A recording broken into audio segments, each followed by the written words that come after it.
Hello and welcome to the third video in our Using the Progress and Decline tool series. Our content that we'll be using for this series is from grade 10, unit 2 on nationalism. And our objectives for this video, we're going to contextualize the historical moment using step 1 of the Progress and Decline tool, and we're going to identify changes and continuities using step 2 of the Progress and Decline tool. In our previous video, we went over the progress and decline tool, and then in the next video, we actually read and annotated an excerpt on nationalism by Dr. Trevor Getz from grade 10, unit 2, lesson 17 to get us some more evidence and information. Today, we'll use this evidence from the source and our knowledge of world history to contextualize the historical moment. And then we're going to also identify some continuities, well, changes in continuities.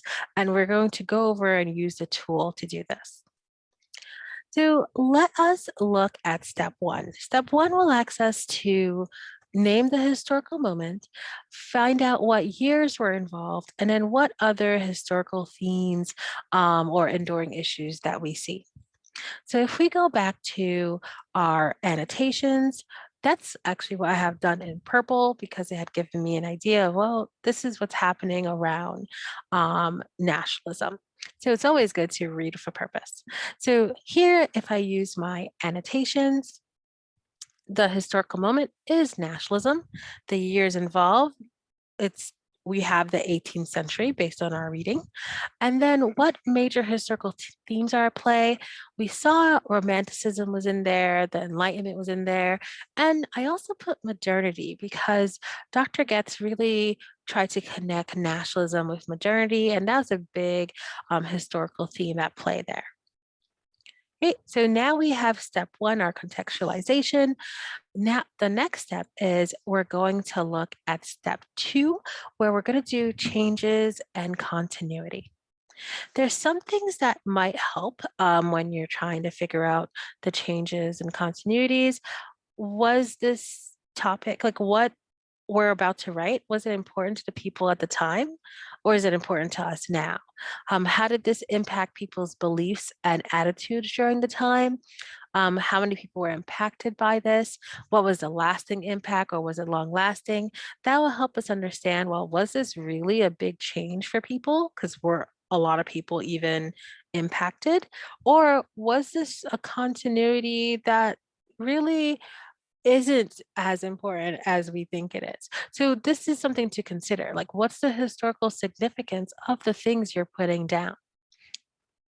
So I will go over my notes. Remember, your annotations could be completely different. Could put other things, or if you wish, you could put my things in as well. So if I look at my notes here, there was definitely a rising and educated middle class here. And even in the first one, I noticed that nationalism will like combine and unite people. And then I also see that it helps unite communities, but also has a dark side here as well. And so I looked back at my notes and then I put in things into changes in continuity. So I categorized my evidence and information. So for some of the changes, and you may have more put down on your list, nationalism united people of a shared language and culture within a nation, regardless of their social class, because we saw that even the rising educated literate middle class was part of this movement. We also saw that new ideas of nationalism spread throughout Europe by new technology and even the Americas too, because we saw that in the reading, affirming the concept of modernity. And then for continuities, and once again, you could have tons more here, but have at least two. Nationalism often leads to the belief that the nation demands unquestioned loyalty.